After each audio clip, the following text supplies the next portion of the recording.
La ministre de la Culture, Françoise Nyssen, de passage en Guyane pour présenter le Pass Culture, nous accorde un entretien sur les engagements dans le domaine de la culture. Bonsoir, Madame la Ministre. Bonsoir. Merci d'avoir honoré cette invitation. Alors, c'était l'une des promesses du président Emmanuel Macron, ce fameux Pass Culture, qui permettra notamment aux jeunes de 18 ans de financer des activités culturelles. Certains prédisent déjà un échec. Vous parlez de révolution. En quoi ce pass va-t-il changer les habitudes? Alors, quelle est la politique que nous menons et qui est dans le cadre de cette volonté gouvernementale? C'est de partir de la richesse culturelle qui existe, de la diversité culturelle, mais de se préoccuper de faire en sorte qu'elle soit accessible à tout le monde, partout. Donc, si je peux résumer d'une certaine façon l'axe, la boussole de l'action culturelle que je mène, c'est lutter contre cette ségrégation culturelle qui est une réalité, que ce soit pour des questions économiques, des questions géographiques, parfois des questions psychologiques même. Et du coup, cet outil extraordinaire qu'est le Pass Culture, qui donc se présentera sous forme d'une application mobile qui présentera la diversité de la proposition culturelle là où le jeune est et où il pourra choisir en toute autonomie et responsabilité, c'est précisément une façon de proposer la culture partout, pour tous, sans aucune idée de barrière. Et d'aller chercher le jeune et de lui proposer de rentrer dans la vie citoyenne, c'est quand même un sacré symbole. J'ai 18 ans, je deviens un citoyen à part entière et on me donne un passeport culturel avec la possibilité de dépenser 500 € dans la culture, que ce soit pour l'accès à des activités culturelles, que ce soit pour acheter des biens culturels, que ce soit pour pratiquer.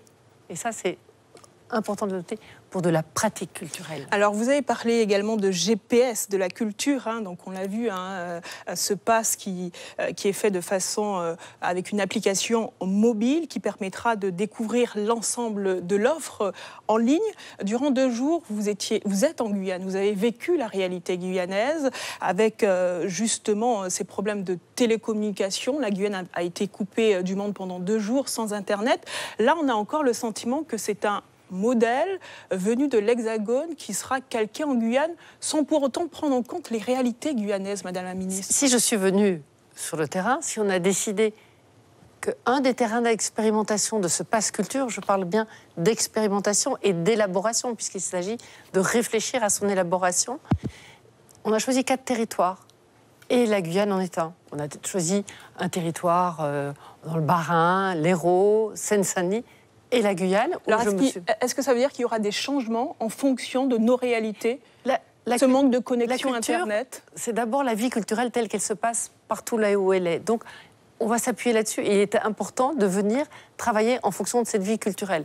En venant ici, bien sûr, j'ai pu constater cette incroyable diversité et richesse culturelle, cette diversité, parce que ça aussi, c'est une chose qu'il faut prendre en compte, qui est un des axes majeurs d'une politique culturelle, c'est de partir de la diversité. Donc bien sûr, je m'en suis rendu compte à travers les visites extraordinaires que j'ai faites, extrêmement riches et enthousiasmantes, que j'ai pu observer en allant soit à Cayenne, à Saint-Laurent-de-Maroni. Ce matin, j'étais à Ouala Yalimompo, à Mana, et j'ai vu des gens qui ont ce souci de la culture, qui est ce souci de retrouver du lien à travers la culture. Alors, diversité culturelle, vous le disiez, mais la Guyane manque aussi d'infrastructures.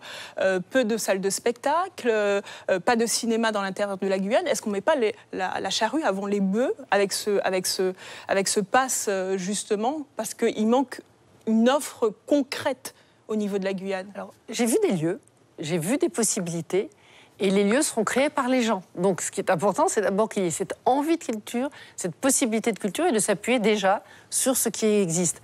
Et vous parliez, et je reviens à votre question précédente, parce que c'est important de la noter.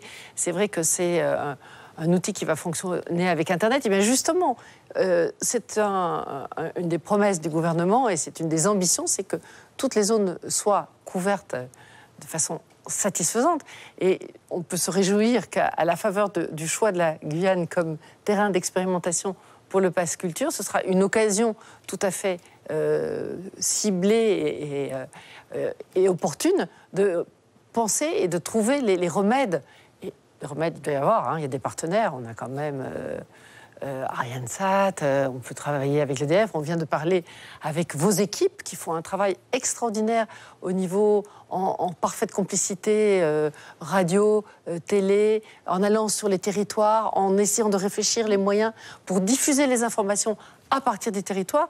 Le Pass Culture pourra s'inspirer, travailler en harmonie avec ça. Alors très rapidement, Madame la Ministre, vous le disiez, hein, la Guyane c'est une terre de culture et on en est parfaitement conscient. Il y a le carnaval, l'Observatoire régional du carnaval a engagé un travail pour que le Touloulou, ce fameux personnage mythique de la Guyane, soit reconnu au patrimoine culturel de l'UNESCO. Est-ce que c'est un dossier auquel vous vous êtes engagé auprès du ministère de la Culture? Absolument, il est pris en compte par le ministère de la Culture, il était tout à fait inscrit dans les dossiers à étudier et maintenant il s'agit effectivement que l'Observatoire régional du carnaval guyanais fasse le dossier pour son inscription à l'UNESCO. Je voudrais revenir sur le Pass Culture. Très rapidement, Madame la Ministre. Très rapidement, mais je voudrais quand même dire que je viens, mais il y a ici des acteurs fondamentaux et je voudrais saluer le travail extraordinaire qui est fait par le préfet Patrice Faure et le DAC de Guyane et qui vont être les pilotes sur le terrain